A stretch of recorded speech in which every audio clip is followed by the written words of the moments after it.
आखिर क्यों देवताओं ने ये 5 शक्तिशाली चीजें धरती पर छुपाई हुई है? क्या है इन चमत्कारी चीजों के पीछे का रहस्य? क्यों देवताओं ने इन्हें धरती पर छुपा रखा है? और सबसे बड़ा सवाल, अगर कोई मनुष्य इन चमत्कारी चीजों को ढूंढ लेगा तो उसका क्या होगा? दोस्तों, प्राचीन काल से ही धरती पर ऐसी बहुत सी चीजें मौजूद थीं, जिनके बल पर देवता सब कुछ अपनी मुट्ठी में रखते थे, और इन्हीं में से कुछ चीजें आज भी धरती पर मौजूद हैं। पर वो कौन सी चीजें हैं और क्यों उन्हें धरती पर छोड़ा गया? क्या हम मनुष्य उन चीजों तक पहुंच सकते हैं? आज की इस वीडियो में हम सब कुछ जानेंगे, बस आप वीडियो में एंड तक बने रहिएगा। कर्ण के कवच कुंडल।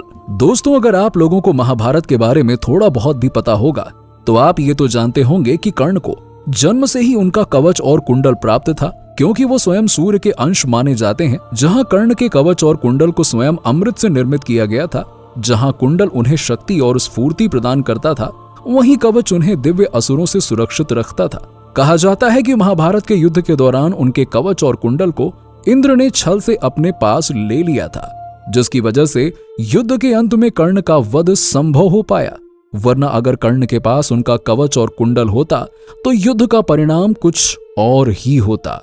एक बहुत ही दिलचस्प बात यह भी कही जाती है कि जब इंद्रदेव कर्ण का कवच और कुंडल स्वर्ग लेकर जा रहे थे, तभी देवों द्वारा उन्हें रोक दिया गया, क्योंकि छल से प्राप्त की गई कोई भी वस्तु स्वर्ग में नहीं ले जा सकती।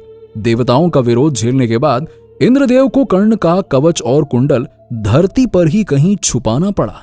बहुत सी जनश्रुतियों के अनुसार यह कहा जाता है कि ओम नामक पर्वत पर ही कर्ण के कवच और कुंडल को छुपाया गया है।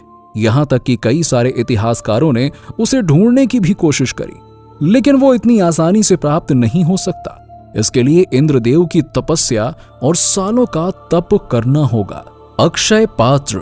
दोस्तों, ये चमत्कारी अक्षय पात्र प्राचीन ऋषि मुनियों के पास हुआ करता था। दोस्तों, ये एक ऐसा पात्र था जिसमें कभी भी अन्न और जल समाप्त नहीं होते थे। महाभारत में भी आपको इससे जुड़ी हुई एक कथा मिल जाएगी। जब 5 पांडव द्रौपदी के साथ 12 वर्ष के लिए जंगल में रहने चले गए, उस दौरान उनकी मुलाकात कई तरह के साधु संतों से हुई थी। पांडवों की कुटिया में साधु संतों का पूरा झुंड उनसे मिलने के लिए और कुटिया में प्रवास करने के लिए आता था। एक दिन पांडवों की कुटिया में स्वयं ऋषि दुर्वासा पहुंचे, वो भी अपने कई सारे शिष्यों के साथ। उसी समय पांडवों और द्रौपदी का मन विचलित हो गया कि हम इन सैकड़ों साधु संतों को भोजन कहां से कराएं? हमारे पास तो भोजन की कोई व्यवस्था है ही नहीं। इस मुश्किल घड़ी में पुरोहित धौम्य ने उन्हें सूर्य के 108 नामों का आराधना करने के लिए कहा। युधिष्ठिर ने बड़ी आस्था के साथ इन नामों का जाप किया और फिर सूर्य देवता खुश हो गए और उन्होंने दर्शन देकर युधिष्ठिर से पूछा कि तुमने मुझे क्यों याद किया? तो युधिष्ठिर बताते हैं कि उनकी कुटिया में स्वयं ऋषि दुर्वासा अपने कई सारे साधु संत शिष्यों के साथ यहाँ पे आए हुए हैं। हम इतने सारे साधुओं को भोजन कराने में असमर्थ हैं।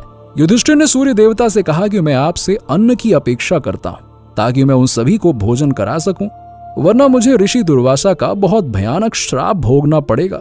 अब कहा जाता है कि युधिष्ठिर की सच्ची आस्था को देखकर सूर्यदेव ने उन्हें एक तांबे का पात्र देकर युधिष्ठिर से कहा कि हे युधिष्ठिर, तुम्हारी इच्छा पूर्ण हुई।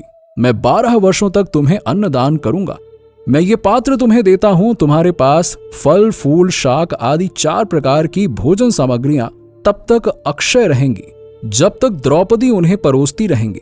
तांबे का वो अक्षय पात्र लेकर युधिष्ठिर बहुत खुश हुए, जिसकी मदद से उन्होंने ऋषि दुर्वासा और उनके सैकड़ों शिष्यों को भोजन कराया। दोस्तों, कहा जाता है कि आज भी इस तरह के कई सारे अक्षय पात्र हिमालय में तपस्या कर रहे साधुओं के पास मौजूद हैं, जिन्हें उन साधुओं ने सूर्य की साधना करके प्राप्त किया है। इतना ही नहीं, ये भी कहा जाता है कि महाभारत के दौरान द्रौपदी ने जिस अक्षय पात्र का इस्तेमाल किया था, वो आज भी हिमालय की किसी पहाड़ी में मौजूद है। दिव्य धनुष और तरकश। दोस्तों, कहा जाता है कि ऋषि दधीची ने देश हित के लिए अपनी हड्डियों का दान किया और उन्हीं हड्डियों से 3 धनुष बनाए गए, गांडीव, पिनाक और सारंग। पिनाक धनुष स्वयं भगवान शिव का अस्त्र था, तो वहीं पे सारंग भगवान विष्णु का, जिसे भगवान श्री कृष्ण ने इस्तेमाल भी किया था। लेकिन सबसे ज्यादा हैरान करने वाला है गांडीव धनुष और तरकश। कहा जाता है कि गांडीव धनुष अलौकिक था, जो वरुण देव के पास हुआ करता था। वरुण देव ने इसे अग्निदेव को दिया और फिर यह धनुष अर्जुन को प्राप्त हुआ। यह धनुष देव, दानव और गंधर्वों से अत्यंत वर्षों तक पूजित था। कहा जाता है कि इस धनुष को किसी भी शस्त्र और अस्त्र से नष्ट नहीं किया जा सकता था। जो भी इस धनुष को धारण करता था उसमें शक्ति का संचार हो जाता था। वहीं अक्षय तरकश जो अर्जुन के पास मौजूद था, उसके बाण कभी भी खत्म नहीं होते थे और इन्हीं दिव्य शस्त्रों की वजह से अर्जुन एक महान धनुर्धारी थे।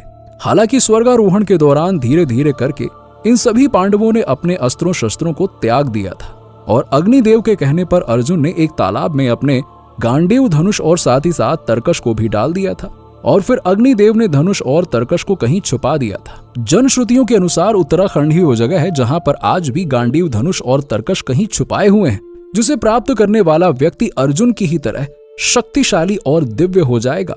शक्तिशाली मणियां। आइए दोस्तों, अब आपको 3 ऐसी शक्तिशाली मणियों के बारे में बताते हैं जिन्हें धरती पर ही छुपाया गया है। सबसे पहले आता है पारस मणि, जिसका जिक्र पौराणिक और लोक कथाओं में बहुत बार किया गया है। इसके हजारों किस्से और कहानी आज भी प्रचलित है। कहा जाता है कि पारस मणि के इस्तेमाल से लोहे की किसी भी चीज को सोने में परिवर्तित किया जा सकता है।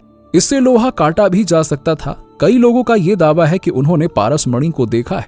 मध्य प्रदेश के पन्ना जिले में जहां हीरे की खदान है, वहां से 70 किलोमीटर दूर एक गांव में कुएं के अंदर रात के समय रोशनी दिखाई देती है और लोगों का मानना है कि उस कुएं के अंदर ही पारस मणि मौजूद है। वहीं कुछ लोग ये भी कहते हैं कि हिमालय में ही कहीं पर पारस मणि को छुपाया गया है।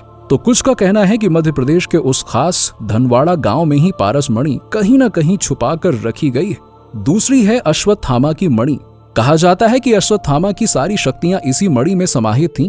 ऐसे में जब भगवान श्री कृष्ण ने क्रोध में आकर अश्वत्थामा की मणि को उनसे छीन लिया था और उन्हें पृथ्वी लोक में ही आजीवन भटकने का श्राप दिया था, तभी अश्वत्थामा की वो मणि पृथ्वी लोक पर ही कहीं छुपा दी गई थी, जिसे आज भी अश्वत्थामा खोजने की कोशिश कर रहा है और पृथ्वी लोक पर भटक रहा है।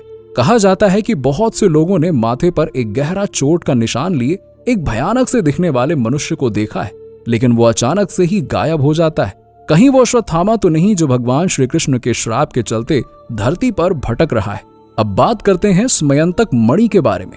दोस्तों, कई लोग कोहिनूर के हीरे को ही स्मयंतक मणि मानते हैं। हालांकि ये बात कितनी सच है ये किसी को भी नहीं मालूम। बताया जाता है कि यह मणि इंद्रदेव के पास थी और इसी मणि को वो धारण करते थे। इंद्रदेव ने ये मणि सूर्य देव को दी थी और फिर ये रहा जाता है कि इसके बाद स्मयंतक मणि कहाँ गई, किसके पास है, इस बारे में किसी को कुछ नहीं पता है। वहीं जनश्रुतियों का ये दावा है कि जगन्नाथ मंदिर में आज भी वो मणि कहीं छुपा कर रखी गई है। दोस्तों, ये तो थी वो 3 मणियां जिसे देवताओं ने धरती पर कहीं छुपाया हुआ है। वैसे दोस्तों, आपको क्या लगता है कि इन तमाम शक्तिशाली वस्तुओं को इसी तरह धरती पर छुपे रहना चाहिए या फिर इन्हें लोगों के सामने लाना चाहिए? अपना जवाब नीचे हमें कमेंट सेक्शन में जरूर दीजिएगा और इसी तरह की वीडियोस को देखते रहने के लिए चैनल को लाइक, शेयर और सब्सक्राइब करना ना भूलें।